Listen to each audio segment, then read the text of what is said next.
ಸ್ನೇಹಿತರೆ ನಮಸ್ಕಾರ. ಮತ್ತೊಂದು ವಿಡಿಯೋಗೆ ಸ್ವಾಗತ. ಸ್ನೇಹಿತರೆ, ಅಮೆರಿಕದ ಅಧ್ಯಕ್ಷ ಟ್ರಂಪ್ ಉಚ್ಚಾಟಗಳಿಗೆ ಅಸಲಿ ಕಾರಣ ಏನು? ಯಾಕೆ ಈ ರೀತಿಯ ಉಚ್ಚಾಟವನ್ನ ಮೆರೆತಾ ಇದ್ದಾರೆ? ಎಲ್ಲದಕ್ಕೂ ಸಂಪೂರ್ಣ ಮಾಹಿತಿಯನ್ನು ನೋಡ್ಕೊಂಬರೋಣ ಬನ್ನಿ ವೀಕ್ಷಕರೇ. ಈ ವಿಡಿಯೋ ನೋಡೋಕೆ ಮೊದಲು ನೀವು ನಮ್ಮ ಚಾನಲ್ಗೆ ಸಬ್ಸ್ಕ್ರೈಬ್ ಆಗಿಲ್ಲ ಅಂದ್ರೆ ಈ ಕೂಡಲೇ ಸಬ್ಸ್ಕ್ರೈಬ್ ಆಗಿ, ಹಾಗೆ ಪಕ್ಕದ ಬೆಲ್ ಐಕಾನ್ ಕ್ಲಿಕ್ ಮಾಡ್ಕೊಳ್ಳಿ ವೀಕ್ಷಕರೇ. ಸ್ನೇಹಿತರೆ, ಜಾಗತಿಕ ರಾಜಕಾರಣ ಮತ್ತು ಆರ್ಥಿಕತೆ ಯಾವತ್ತೂ ನಿಂತ ನೀರು ಆಗಿರುವುದಿಲ್ಲ. ಕಾಲದಿಂದ ಕಾಲಕ್ಕೆ, ವ್ಯಕ್ತಿಗಳಿಂದ ವ್ಯಕ್ತಿಗಳಿಗೆ ಜಾಗತಿಕ ನೀತಿಗಳು ಮತ್ತು ಚಲನೆಯ ದಿಕ್ಕುಗಳು ಬದಲಾಗ್ತಲೇ ಇರುತ್ತವೆ. ಎರಡನೇ ಮಹಾಯುದ್ಧದ ನಂತರ ವಿಶ್ವವು ಮುಕ್ತ ಮಾರುಕಟ್ಟೆಯತ್ತ ಸಾಗಬೇಕು. ಅದು ಮಾತ್ರವೇ ಧ್ವಸ್ತವಾಗಿದ್ದ ವಿಶ್ವ ಆರ್ಥಿಕತೆ ಪುನರಪಿಶ್ಚೇತನಿಕೆಯನ್ನ ಕಾಣಬಹುದು ಎನ್ನುತ್ತಿದ್ದ ಅಮೆರಿಕ, ಸಮಾಜವಾದ ಮತ್ತು ಸಾಮ್ಯವಾದ ಒಂದೇ ಒಂದು ವಿಶ್ವದ ಆರ್ಥಿಕತೆಯ ಭವಿಷ್ಯ ಎನ್ನುತ್ತಿದ್ದ ಸೋವಿಯತ್ ಯೂನಿಯನ್ ನಡುವಿನ ಶೀತಲ ಸಮರವನ್ನ ಜಗತ್ತು ನೋಡಿದೆ. ಆದರೆ ಯಾವಾಗ 1991ರಲ್ಲಿ ಸೋವಿಯತ್ ಯೂನಿಯನ್ ಕುಸಿದು ಬಿತ್ತೋ, ಹೆಚ್ಚು ಕಡಿಮೆ ಪೂರ್ತಿ ಜಗತ್ತು ಅಮೆರಿಕದ ಏಕಚಕ್ರ ಆಧಿಪತ್ಯ ಒಪ್ಪಿಕೊಂಡಿತು. ಪರಿಣಾಮ ಏನು ಅಂದ್ರೆ, GATT ಒಪ್ಪಂದ ಹೋಗಿ WTO ಬಂತು. ಮಾರುಕಟ್ಟೆಯನ್ನ ಮುಕ್ತ ಮಾಡಿ ಎಂದು ಅಮೆರಿಕ ಮತ್ತು ಪಶ್ಚಿಮದ ರಾಷ್ಟ್ರಗಳು ಮೂರನೇ ಜಗತ್ತಿನ ಏಷ್ಯಾದ ರಾಷ್ಟ್ರಗಳಿಗೆ ಮನವೊಲಿಕೆ, ಬೆದರಿಕೆ ಮೂಲಕ ಒತ್ತಡ ಹಾಕತೊಡಗಿತು. ನೋಡುತ್ತಲೇ ವಿಶ್ವದ 160ಕ್ಕೂ ಹೆಚ್ಚು ರಾಷ್ಟ್ರಗಳು ಡಂಕೆಲ್ ಪ್ರಸ್ತಾವನೆಗೆ ಒಪ್ಪಿಗೆ ಸೂಚಿಸಿದವು. ಇವತ್ತು ನಾನು ಆರ್ಥಿಕ ಕೋಟೆ ಕಟ್ಟಿಕೊಳ್ಳುತ್ತೇನೆ, ನಿಮಗೆ ಏನು ಬೇಕಾದರೂ ಆಗಲಿ, ನಮಗೆ ಸಂಬಂಧವಿಲ್ಲ ಎನ್ನುತ್ತಿರುವ ಅಮೆರಿಕ ಸರಿಯಾಗಿ 30 ವರ್ಷಗಳ ಹಿಂದೆ ಸಾಲ ಬೇಕಾ, ಮಾರುಕಟ್ಟೆ ತೆರೆಯಿರಿ, ಮಿಲಿಟರಿ ನೆರವು ಬೇಕಾ, ಮಾರ್ಕೆಟ್ ಓಪನ್ ಮಾಡಿ ಎಂದು ಭಾಷಣ ಮಾಡಿ ಜಾಗತೀಕರಣ ಒಂದೇ ವಿಶ್ವದ ಆರ್ಥಿಕತೆ, ಸಾಮಾಜಿಕ ರಾಜಕೀಯ ಸಮಸ್ಯೆಗಳಿಗೆ ಪರಿಹಾರ ಎಂದು ಬಿಂಬಿಸಿತು. ಆದರೆ ಈಗ ನೋಡಿ, ಅದೇ ಅಮೆರಿಕ ಮುಕ್ತ ಮಾರುಕಟ್ಟೆ ಸಾಕು, ತಡೆಗೂಡಬೇಕು ಎಂದು ಪಾಠ ಮಾಡುತ್ತಿದೆ. ಇದರ ಅರ್ಥ ಇಷ್ಟೇ: ಮುಕ್ತ ಆರ್ಥಿಕ ನೀತಿಯ ದಿ ಎಂಡ್ ಸನಿಹ ಅನಿಸ್ತಾ ಇದೆ. ಏನೇ ಹನ್ನಿ, ಈ ಪಶ್ಚಿಮದವರನ್ನ ನಂಬುವುದು ಕಷ್ಟ. ಯಾವಾಗ ಕೈ ಕೊಡ್ತಾರೋ ಗೊತ್ತಿಲ್ಲ, ಹೇಳೋದು ಕಷ್ಟ ಅಂತಾನೆ ಹೇಳ್ಬೋದು. ಸ್ನೇಹಿತರೆ, ಇದೀಗ ಪಶ್ಚಿಮದ ರಾಷ್ಟ್ರಗಳ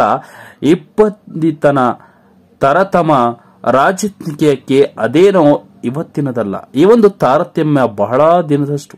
ಒಂದು ಕಡೆ ಭಾರತ ಮತ್ತು ಆಫ್ರಿಕಾದ ಬಹುಪಾಲು ಭಾಗವನ್ನ ವಸಾಹತು ಮಾಡಿಕೊಂಡು ಶತಮಾನಗಳ ಕಾಲ ಇಲ್ಲಿನ ಸಂಪತ್ತು ಲೂಟಿ ಹೊಡೆದು ಶ್ರೀಮಂತರಾದ ಸೂರ್ಯ ಮುಳುಗದ ಸಾಮ್ರಾಜ್ಯ ಎನಿಸಿಕೊಂಡ ಇಂಗ್ಲೆಂಡ್, ಫ್ರಾನ್ಸ್ ಮುಂತಾದ ರಾಷ್ಟ್ರಗಳೇ ಜರ್ಮನಿಯ ಹಿಟ್ಲರ್ ಮತ್ತು ಇಟಲಿಯ ಮುಸೋಲಿನ ವಿಸ್ತರಣವಾದಂತಹ ವಿರುದ್ಧವೇ ಎರಡನೇ ಮಹಾಯುದ್ಧಕ್ಕೆ ಇಳಿದವು. ಇವತ್ತು ಇಡೀ ವಿಶ್ವದಲ್ಲಿ ಯಾರು ಪರಮಾಣು ಬಾಂಬ್ ಹೊಂದಬೇಕು ಬೇಡ ಎಂದು ಫರ್ಮಾನ್ ಹೊರಡಿಸುವಂತಹ ಅಮೆರಿಕ ಅಲ್ಲವೇ ಮೊಟ್ಟ ಮೊದಲ ಹಿರೋಶಿಮಾ ನಾಗಸಾಕಿ ಮೇಲೆ ಬಾಂಬ್ ಎಸೆದು ಲಕ್ಷಾಂತರ ಜನರ ವರ್ತಮಾನ ಮತ್ತು ಭವಿಷ್ಯವನ್ನ ಒಂದು ಕ್ಷಣದಲ್ಲಿ ಮುಚ್ಚಿ ಹಾಕಿತ್ತು.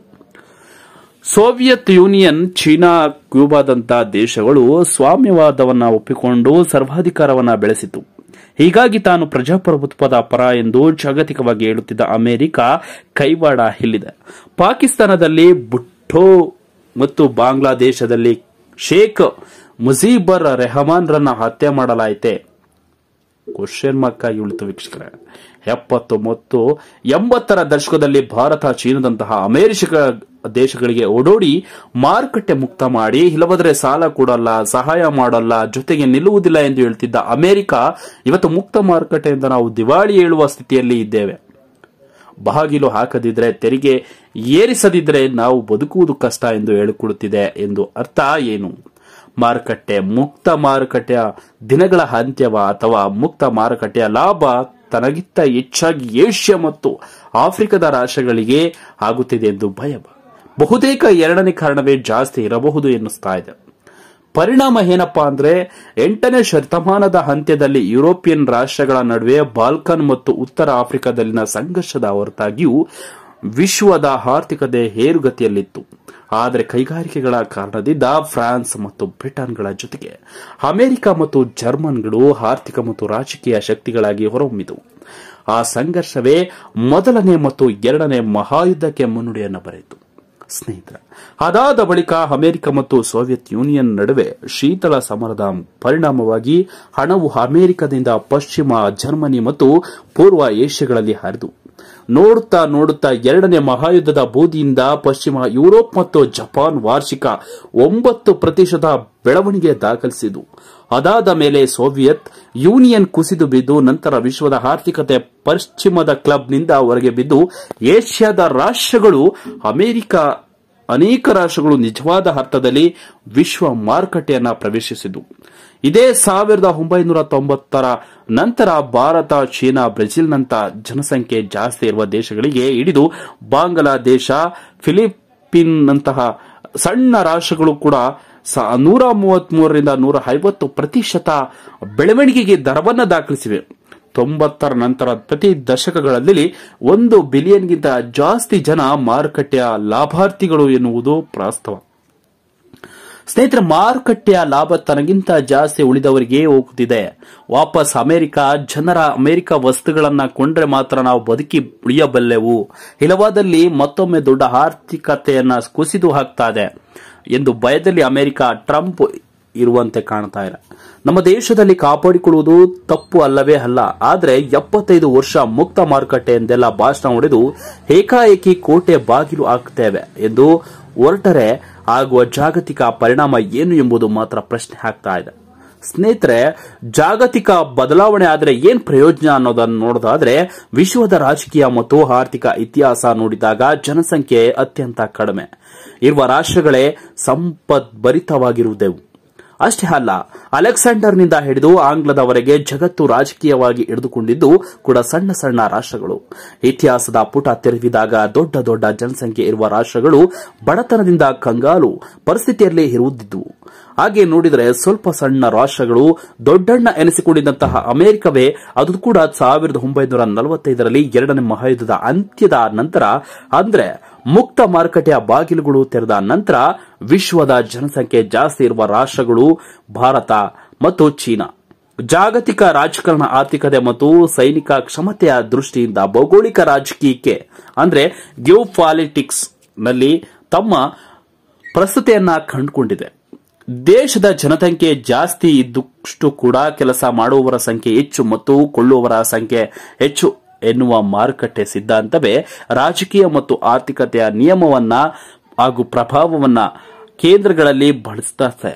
ಅದೇ ಕಾರಣದಿಂದಲೋ ಏನೋ ಅಮೆರಿಕ 35 ವರ್ಷದ ಹಿಂದೆ ತಾನೇ ಮಾಡಿದ ನಿಯಮಗಳನ್ನು ಮುರಿದು ಹೊಸ ನಿಯಮಗಳನ್ನು ಬರೀತಾ ಇದೆ. ಆದರೆ ಇದು ಅಂದುಕೊಳ್ಳಷ್ಟು ಸುಲಭ ಅಲ್ಲ. ಈ ಹೊಸ ಆಟ ವಿಶ್ವದ ಪವರ್ ಶಿಫ್ಟ್ ಕೂಡ ಕಾರಣ ಆಗಬಹುದು. ಭಾರತ ಮುಂದೇನ್ ಮಾಡ್ತು ಅನ್ನೋದನ್ನು ನೋಡೋದಾದ್ರೆ ಭಾರತದ ರಾಜರಿಂದ ಹಿಡಿದು ಇವತ್ತಿನ ರಾಜಕಾರಣಿಗಳವರೆಗೂ ಇರುವ ಸಮಸ್ಯೆ ಎಂದ್ರೆ ವಿದೇಶದ ನಾಯಕರನ್ನ ಪ್ರಮಾಣಿಸಿ ನೋಡದೆ ನಂಬಿ ಬಿಡುವುದು. ಹೌದು, ಚೌ ಏನ್ ಲಾಯದಿಂದ ಹಿಡಿದು ನಿಕ್ಸನ್ ವರೆಗೆ ಮತ್ತು ಪುಟಿನ್ರಿಂದ ಹಿಡಿದು ಟ್ರಂಪ್ ವರೆಗೆ ಯಾರು ಕೂಡ ತಮ್ಮ ಸ್ವಾರ್ಥ, ತಮ್ಮ ಹಿತಾಸಕ್ತಿ ಇಲ್ಲದೆ ಭಾರತಕ್ಕೆ ಬಂದು ಸಹಾಯ ಮಾಡುವುದಿಲ್ಲ ಅನ್ನುವುದು 75 ವರ್ಷಗಳಿಂದ ನಾವು ಕಲಿತಲೇ ಬಂದ ಪಾಠ. ಚೌವೇನ್ ಲಾಯ ಮತ್ತು ಮೌಂಟ್ ಬ್ಯಾಟನ್ ನಂಬಿ ಪಂಡಿತ ನೆಹರು ಚೀನಾ ಮತ್ತು ಕಾಶ್ಮೀರ ಎರಡರಲ್ಲೂ ಕೂಡ ನೀತಿ ತಪ್ಪಿದ್ದು ಸಾರ್ವತ್ರಿಕ ಸತ್ಯ. ಇದೆಲ್ಲವೂ ಗೊತ್ತಿದ್ದು ಕೂಡ ನರೇಂದ್ರ ಮೋದಿ 5 ವರ್ಷದ ಹಿಂದೆ ಅಬ್ ಕಿ ಬಾರ್ ಟ್ರಂಪ್ ಸರ್ಕಾರ ಎಂದು ಸರಿಯಾದ ಪ್ರಬುದ್ಧ ವಿದೇಶ ನೀತಿ ಏನೂ ಆಗಿರಲಿಲ್ಲ.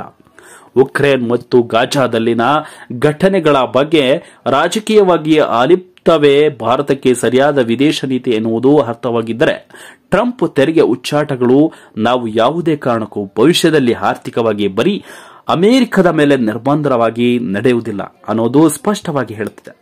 ಸ್ನೇಹಿತರೆ, ಉಕ್ರೇನ್ ಅಧ್ಯಕ್ಷರ ಜೊತೆಗೆ ಶ್ವೇತಭವನದಲ್ಲಿ ನಡೆಸಿದ ಮಾತುಕತೆ, ಭಾರತ ಮತ್ತು ಪಾಕಿಸ್ತಾನ ಯುದ್ಧ ವಿರಾಮದ ಬಗ್ಗೆ ಟ್ರಂಪ್ ಹೇಳಿಕೆಗಳು. ಹೌದು, ಟ್ರಂಪ್ ಹೇಳಿಕೆ ಭಾರತದ ಮೇಲೆ ಹಾಕಿದ ತೆರಿಗೆ ಜೊತೆಗೆ ಪಾಕಿಸ್ತಾನದ ಮೇಲೆ ದಿಢೀರ್ ಪ್ರೀತಿಯ ಅರ್ಥವೇನು ಅಂದ್ರೆ, ಬೇಕೋ ಬೇಡವ ಮುಂದಿನ 3.5 ವರ್ಷ ನರೇಂದ್ರ ಮೋದಿ ಮತ್ತು ಭಾರತ ಟ್ರಂಪ್ ಮಹಾಶಯನವನ್ನ ಸಹಿಸಿಕೊಳ್ಳಲು ಅನಿವಾರ್ಯ. ಇದಕ್ಕೆ ಅಮೆರಿಕ ಬೆಲೆ ತೆರುತ್ತದೆಯೋ ಅಥವಾ ನಾವೇ ಕುಸಿತ ಕಾಣುತ್ತೇವೆಯೋ ಎನ್ನುವುದು ಭವಿಷ್ಯದ ಕುತೂಹಲ. ಆದರೆ ಬದುಕು ಇರಲಿ, ಜಗತ್ತು ಇರಲಿ, ಪ್ರತಿ ಸಂಕಷ್ಟ ಹೊಸ ಬಾಗಿಲುಗಳನ್ನ ತೆರೆಯುತ್ತದೆ ಇರುವುದು ಟ್ರಂಪ್ ಸಂಕಷ್ಟಕ್ಕೆ ಬೆಳ್ಳಿಕೆರೆ. ಇಂತಹದೆಲ್ಲವೂ ಕೂಡ ಮಾಡ್ಕೊ ಬರ್ತಿರುವಂತಹ ಟ್ರಂಪ್ ಮತ್ತೊಮ್ಮೆ ಭಾರತದ ಮೇಲೆ ಕೆಲವೊಂದಿಷ್ಟು ರಾಷ್ಟ್ರಗಳ ಮೇಲೆ ಉಚ್ಚಾಟವನ್ನ ಮರಿತಾ ಇದೆ. ಪರ್ಸೆಂಟ್ ಮೇಲೆ ಪರ್ಸೆಂಟ್ ಏರಿಕೆ ಮಾಡಿ ಒಂದು ಬರೆಯನ್ನ ಹೇಳ್ತಾ ಇರುವಂತಹ ಅಮೆರಿಕಕ್ಕೆ ಇವಾಗ ಬುದ್ಧಿ ಕಲಿಸ್ಲಿಕ್ಕೆ ಕೆಲವೊಂದು ರಾಷ್ಟ್ರಗಳು ಒಕ್ಕೂಟವನ್ನ ಮಾಡ್ತಾ ಇರುವಂತದ್ದು. ಇದು ಅಮೆರಿಕ ಅಧ್ಯಕ್ಷ ಉಚ್ಚಾಟಗಳಿಗೆ ಕೆಲವೊಂದಿಷ್ಟು ನೀತಿ ನಿಯಮಗಳೇ ಕಾರಣ ಅನ್ನೋದನ್ನ ನಾವು ಸ್ಪಷ್ಟವಾಗಿ ತಿಳಿದುಕೊಳ್ಳಬಹುದು. ವೀಕ್ಷಕರ, ಸ್ನೇಹಿತರ, ನೀವು ಕೂಡ ಅಮೆರಿಕ ಅಧ್ಯಕ್ಷ ಟ್ರಂಪ್ ಇವರ ಉಚ್ಚಾಟವನ್ನ ಬಗ್ಗೆ ನಿಮ್ಗೆ ಕೂಡ ಏನ್ ಹೇಳ್ತೀರಾ? ರಾಷ್ಟ್ರದ ಬಗ್ಗೆ ಗೌರವವಿಲ್ಲದಂತ ಟ್ರಂಪ್ ಈ ರೀತಿಯಾಗಿ ಬರೆಯನ್ನ ಟ್ಯಾಕ್ಸ್ ಮೂಲಕ ಬರೆ ಹಿಡಿತಾ ಇದ್ರೆ ನಿಮ್ಗೆ ಏನನ್ಸುತ್ತೆ? ನಿಮ್ಮ ಅನಿಸಿಕೆಗಳನ್ನ ತಿಳಿಸಿ ಅಂತ ಹೇಳ್ತಾ ಈ ವಿಡಿಯೋ ಮುಗಿಸ್ತಾ ಇದ್ದೀನಿ. Thank you.